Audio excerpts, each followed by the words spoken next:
ሰላም ጤና ይስጥልን ውድ የሆናችሁ የቻናላችን ተከታይ ቤተሰቦች ለዛሬ ልክ እንደወትሮ ሁሉ ለዛሬ ነሐሴ 7 ቀን ይሆናሉ ብለን ያሰናዳቸውን አጫጭር መረጃዎች ይዘን ቀርበናል። የምንለቃቸውን መረጃዎች ሰብስክራይብ በማድረግ አብራችሁን ሁኑ እንላለን። በረከተ አርጋው ነኝ።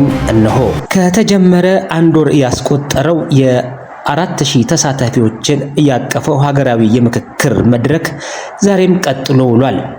በአንድ ወር ቆይታው ከ8 አንቀጾች በመከፋፈል ንዑስ ሐሳቦች ላይ ምሁራን፣ የሃይማኖት አባቶች፣ የመንግስት ተወካዮች፣ ገለልተኛ የሆኑ አካላት በቀረቡ ሐሳቦች ላይ ሲመክሩ ቆይተዋል። ቢሆንም ከሐሳባቸው እየተንሸራሸረ ያለው የበርካቶች ቡድናዊና ግላዊ ጥያቄዎችን በመጭመቅ ወደ አንድ ሀገራዊ በሆነ መሰረት ላይ ያረፈ ምዕራፍ ለመምጣት ከጫፍ ተደርሷል። በዛሬው ውሎና በትላንትናው ዕለት ህገ መንግስታዊ በሆኑ ጉዳዮች ማሻሻያ ጉዳዮች ላይ ዙሪያ በኢትዮጵያ የምርጫ ስርዓት እና የራስን እድል እስከ መወሰን እስከ መገንጠል በሚሉ ሐሳቦች በርካታ ትንታኔ የቀረቡ ሲሆን የምክክር ጉባኤውን በተጨማሪ ቀናቶች እንደሚያስፈልጉት ለማወቅ ተችሏል። መድረኩ የፉክክር አሊያም የክርክር ሳይሆን ሁሉም ተሳታፊ በነጻነት የሚመክርበት እስከሆነ ድረስ ጊዜው ቢራዘምም ለኢትዮጵያ አንድ ምዕራፍ ያሻግራል በተባሉ ሐሳቦች ላይ ስምምነት መድረስ አለበት ብለዋል ኮሚሽነር ፕሮፌሰር መስናሪያ። በዛሬው ውለው በተለያዩ የአፍሪካ ምሁራኖች ምስራቅ አፍሪካን ጨምሮ በርካታ የአፍሪካ ሀገራትን ፖለቲካዊ፣ ማህበራዊ፣ ኢኮኖሚያዊ በሆኑ ጉዳዮች ላይ የጻፏቸውን ፈርጀ ብዙ እይታና እድምታ ያላቸው ሐሳቦችን ከመጽሐፍ በመምዘዝ ለታዳሚው የቀረበ ሲሆን በሐሳቦቹ ላይ በርካታ ጥያቄና ከኢትዮጵያ ነባራዊ ሁኔታ ጋር የተጣጣመ መልሶችን መመለሳቸውን ተሳታፊዎች መልካም እንደነበረ አስተያየታቸውን ሰጥተውናል።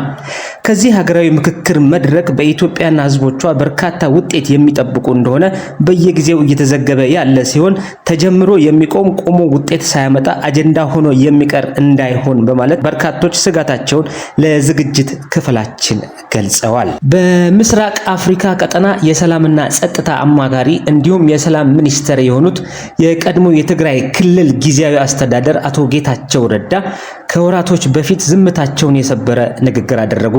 በሰሜን ኢትዮጵያ በህወሓት ቡድን ጥቃት ለመፈጸምና ጦርነት ለመጀመር በዝግጅት ላይ ባለበት ሁኔታ አቶ ጌታቸው ረዳ ከኢቢሲ ጋር ቆይታ ባደረጉበት ህወሓት ስሙ እንጂ ድርጅቱ እንደሌለና በአሁኑ ወቅትም ጦርነት ክተት አዋጅ እያለ ያለው የትግራይ ህዝብና ቀሪውን የኢትዮጵያን ህዝብ ለማደናበር የፕሮፓጋንዳ ስራ እንጂ በተግባር የተጨበጠ ምንም አይነት አቅምም ሆነ ኃይል የለውም ብለዋል። ከዓመታት በፊት የህወሓት ግንባር ቀደም አፈቀላጤ የሆኑት አቶ ጌታቸው በሰጡት አስተያየት በርካቶች በግርምትና በትዝብት የተመለከቱት ሲሆን አቶ ጌታቸው ግን ህወሓትን አውቀዋለሁ፣ እነሱም ያውቁኛል፣ የምናገረው ሁሉ ከእውነታ የራቀ አለመሆኑን ማንም ሰው ሊረዳ ይችላል በማለት አስተያየታቸውን ሰጥተዋል።